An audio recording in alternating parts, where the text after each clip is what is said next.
గురించి మనం చెప్పకూడదు, మూవీ మాట్లాడాలి అనేది చెప్తారు. Definitely that this movie will talk అండి. And we can share one thing. అదేంటంటే ఈ మూవీ పనిచేస్తున్నప్పుడు అది ఎంత సంతోషం మనకు కలిగింది, ఒక్కొక్క సీన్ చేస్తున్నప్పుడు మనకెంత సంతోషం కలిగింది లోపల అంటే ఆ సంతోషం డెఫినెట్గా ఎంటైర్ యూనివర్స్కు కలుగుతుందండి. సో అది చాలా చాలా చాలా సంతోషం కలిగిందండి.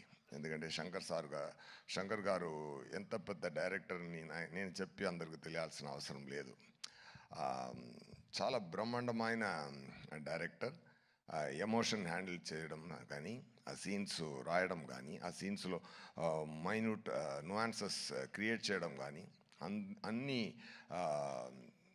చాలా ఎంజాయ్ చేశాను. నా క్యారెక్టర్ మోపిదేవి క్యారెక్టర్ సార్ రాసిన విధం, అది ఎక్స్ట్రా పర్ఫార్మెన్స్ ఎక్స్ప్లెయిన్ చేసి నాతో నటించి